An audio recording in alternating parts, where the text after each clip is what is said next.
Welcome to Let's Curate's webcast series. Our fourth international exhibition, The Magic of Chaos, is now live. This year's theme focuses on makers whose aesthetics break the rules when it comes to concept and form to give birth to a new creative order. Today we're speaking to Jane McGee, founder of Blue Cypress Ceramics. Welcome, Jane. I'm so thrilled to get a chance to speak with you today. Thank you so much for having me, Meghna. It means a lot. Absolutely. We're so excited to have someone from the ceramics world present their collection, and it's such a new, unique addition to our exhibition. I'm very excited. I want to kind of kickstart by kind of going back a little bit. How early did your passion for ceramics begin?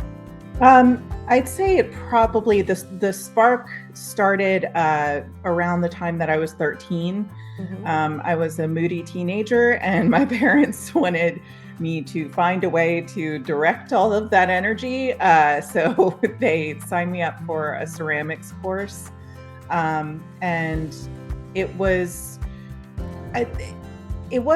necessarily like transforming, like a revelation at that moment, but it certainly was a seed that got planted. And, from that point forward, I practiced ceramics on and off,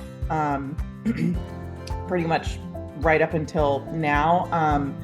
But that being said, there were some pretty big gaps like throughout my childhood. I would kind of flit from thing to thing. I was always kind of looking for my medium. And then it wasn't until my son was born about 8 years ago and I left the workforce to take care of him that I realized I was looking on Instagram and I saw these videos of people throwing on the wheel, and I just got hit by this feeling like, wait, I know how to do that. And I actually really enjoyed doing that when I did. I should probably pick that back up again. And I mentioned it to my husband at the time, and he was like, all right, well, let's find you a studio. So we found a pottery studio that I rented time at. And from there, it was just like, this is my medium. This is what I want to do, with my professional life. So, I'd say full time it's been about 8 years. That's wonderful. I mean, I'm sure your parents would give anything to give you the "I told you so" comment. Yeah, very much so. But it is so fascinating that something that just is sort of like a casual drop in, in the end, be the one that brings in so much joy, and it's a professional fulfillment and personal joy also when it in the long run, which is very interesting. When you said you did a few courses, did you go through any formal courses for pottery? Is it more you learned as you went along? How did you kind of, I would say, enrich your skills? I took that course when I was 13. Then I would take courses as they were offered in school. I really, when I was in college, I took several ceramic courses that really solidified my skill level as far as being able to throw on the wheel, because any ceramicist will tell you that one of the greatest hurdles is learning how to center the clay on the wheel. It can be a very painful, heartbreaking process.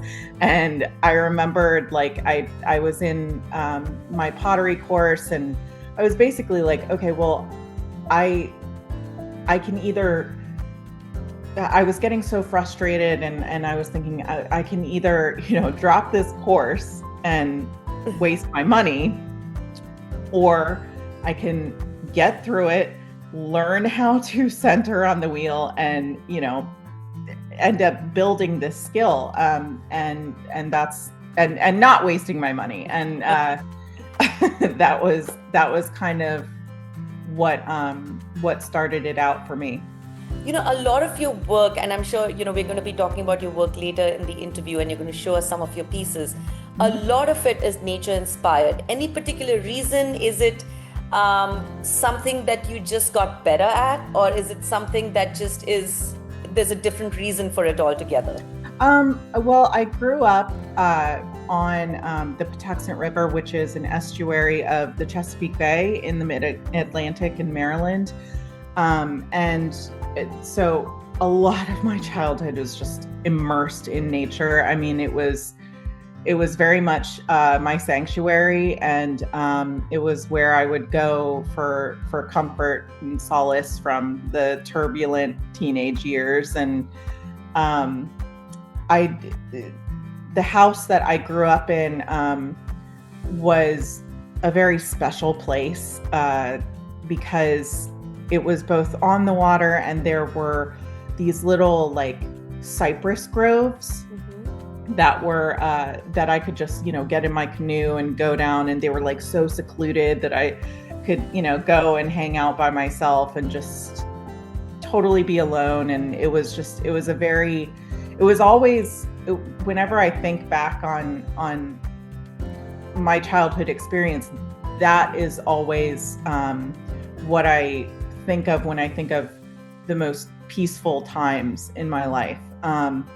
So, fast forward, when I was in my early 20s, we ended up having to sell the house, and it's always something that has stuck in my consciousness. I mean, I'm still having dreams that are set in Wow. that area. And so I don't know, I kind of like to, if you look at the collection of my work, like I kind of like to play with some whimsical, like fantastical sort of themes, but I very much always end up getting pulled back to nature. And I feel like it's a part of me that's trying to memorialize all of those visuals in my head that, brought me peace when I was a kid, like the tones of the water, the way the water would sort of oscillate between like a dark brown to like a dark green to sometimes a navy blue. And, it's always something that it's like an endless well that I can kind of draw from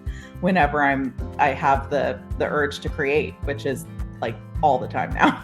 So that sounds incredibly magical. I'm not surprised that, that's going to be sort of like an eternal source of inspiration for you, because I can see how you're painting such vivid tones that I can imagine being in a place like that. It sounds terrific. So I'm guessing that's the secret behind the brand name Blue Cypress too, because I heard you mention that right now, and that sounds terrific. And how, what a gift for you that you can keep drawing in from that well to continue creating.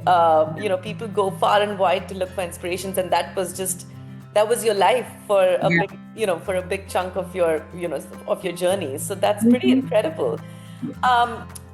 You've given us, an idea about where you get inspired and how you get inspired, but how do you take it from an idea in your head to a finished product? Do you have like a very set routine, or is it sort of more instinctive as you go along? It's definitely more instinctive. I laugh with my friends all the time about how I'm kind of like, I flit. I can be very restless, and I flit from thing to thing. One day I might be churning out earrings. The next day I might be making tiles. The day after that I might change over to, making moths, like, or something that's more decorative. And it's very much like I just go wherever the wind takes me. I wish that I was a little bit more organized in that sense, but it's my process, I guess. It's just do whatever my gut is telling me to do. And when you show us the pieces, I think I now understand the whimsy that comes into your pieces. It's sort of like, it's like you're capturing the meanderings of your mind and kind of putting it, you're solidifying and objectifying it. So that brings me to my next question. I'm so excited to see the pieces that we are so honored to present at our exhibition. Can you take us through your collection? Sure, absolutely.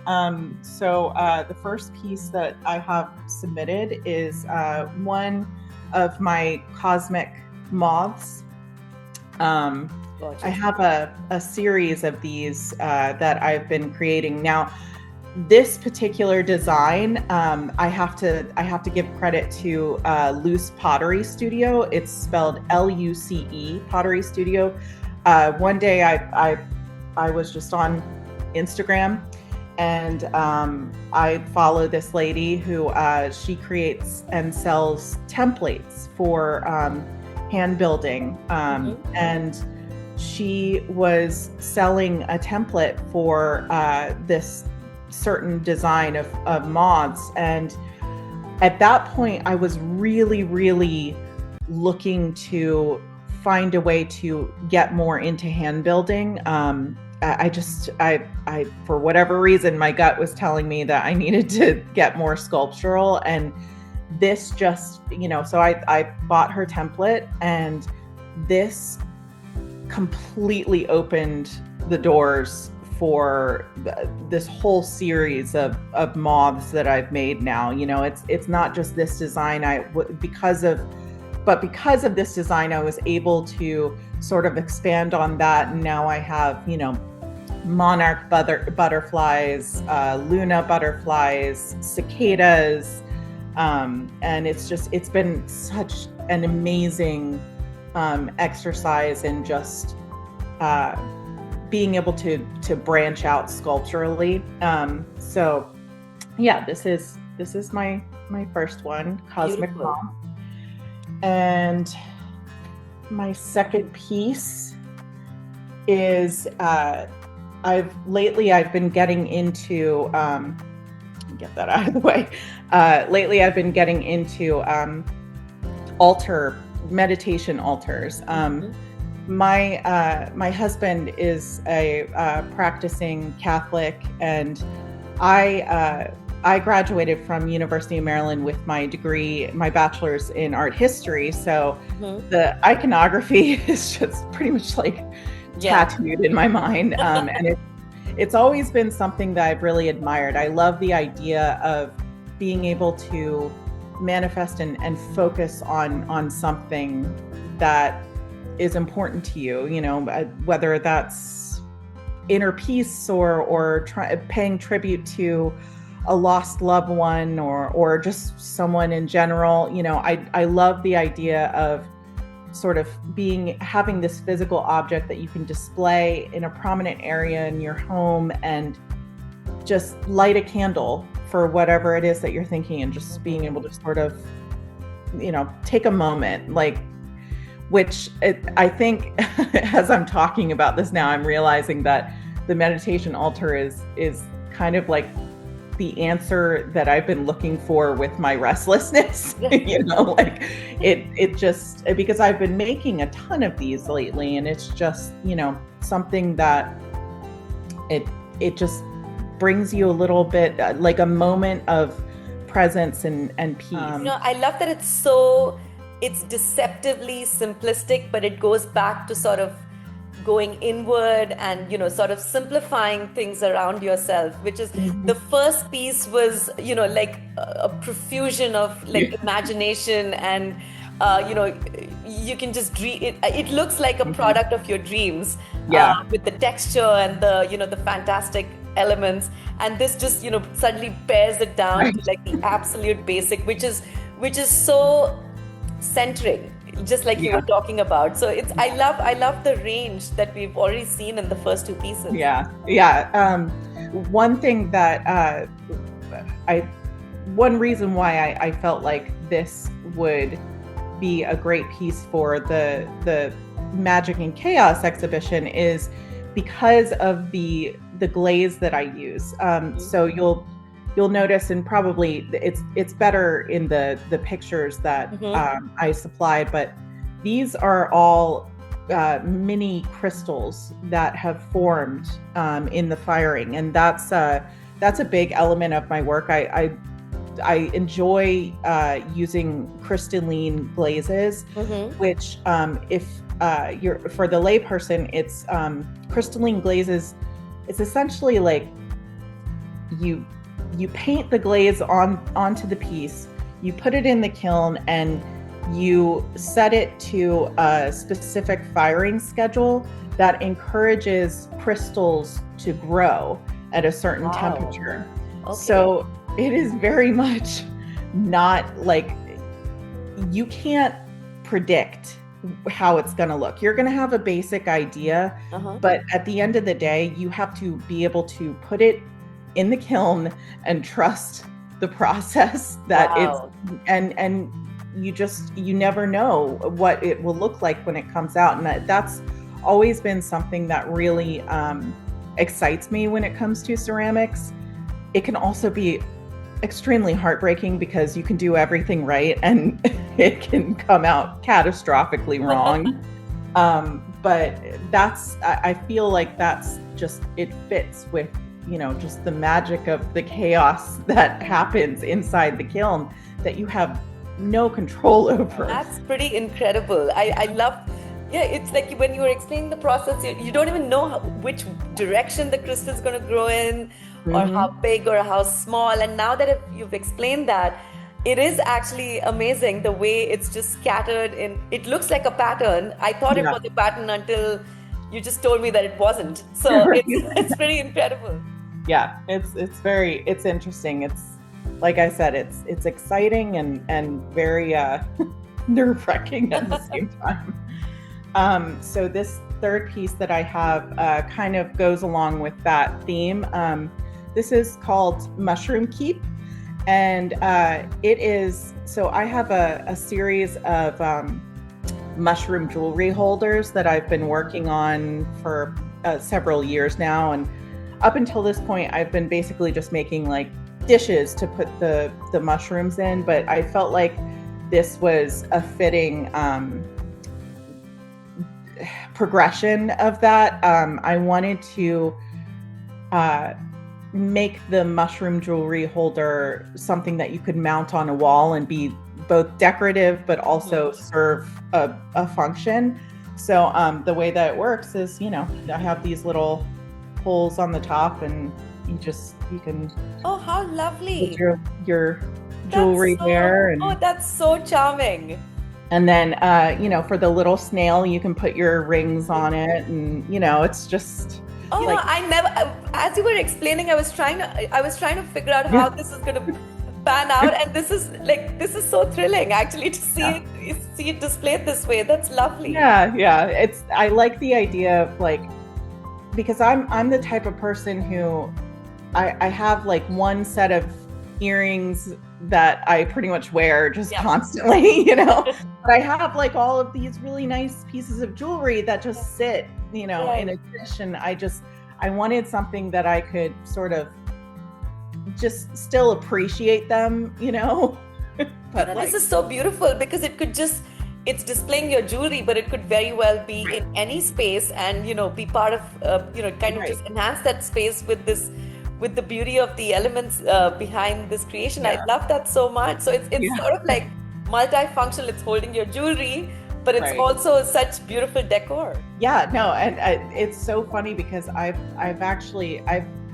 had people, like grown men, who have bought these from me, and they're like, I'm like, oh, are you you have someone special that you're buying them for? And they're like, no, I just want it so I can hang my charms on them. That's sweet. But that just goes to show how, this is what we were discussing this just before before we started recording, is about how as a creator, you also think of the ways in which your pieces can be used and probably displayed.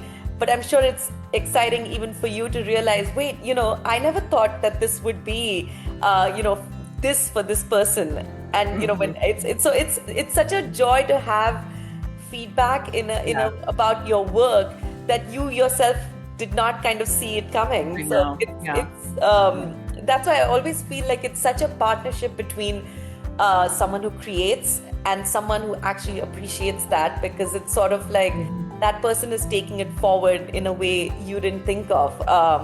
It's so amazing. I love this. It's beautiful. Yeah, and I mean, with the you can kind of make out like the little details and stuff like that. And this the mushroom cap, I used, again, a different type of microcrystalline glaze. So you've got, these little tiny crystals that pop up that, you just have no idea how it's going to turn out.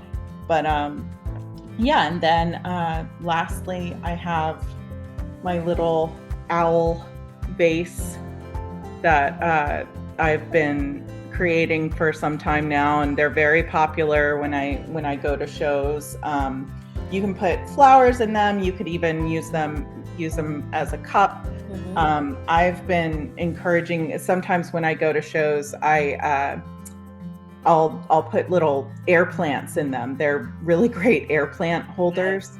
So, but yeah, this is simply like, the design just came from my obsession with barn owls. I just, for whatever reason, maybe it's, I think that a little bit of it has to do with my obsession with The Labyrinth, the movie, when I was a kid. You know what? I get that. I watched that movie, and I know exactly what you mean. Why you would be so taken up by this whole this concept.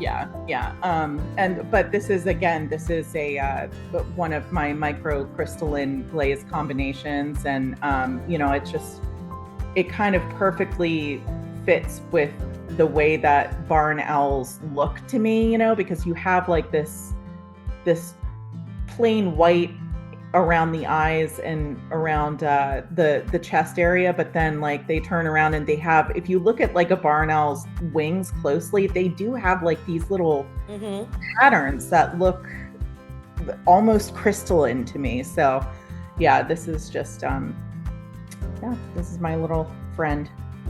So I love, it's your collection is so cohesive in a way that it touches upon everything that you sort of like drew, or sort of like draw your energy from, and draw your sort of first step from your childhood to the whimsy that came from, and the this all ties in with you being inspired by nature, by what you experienced as a teenager, with those tall trees and canoeing in the waters and things like that, and also then finding the sort of like centering force with your altars. So it's cohesive in such an unexpected way, and I think that's the whole fascinating part about your particular collection, Jane. I'm so thrilled that we get to see this and get to present this, and I'm really excited to know what's next in line. Have you started prepping for have you had a dream about your next collection?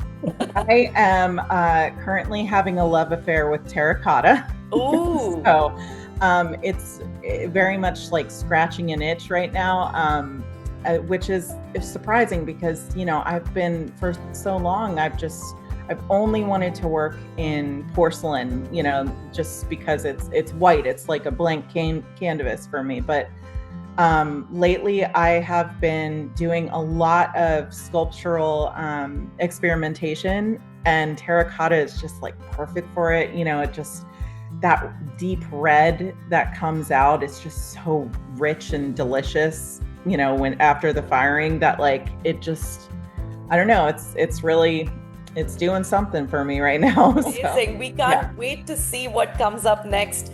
And I love terracotta too. And exactly, I would describe it the same way you did, rich and just with such warm tones. It's rich, but it's also luxurious in a very comfortable way. There's a lot of comfort with that. It's not sort of like luxury that, you can't touch. It's sort of like very you want to kind of hold it close. So good luck with that. I'm sure it's going to be spectacular. We can't wait to see more from you.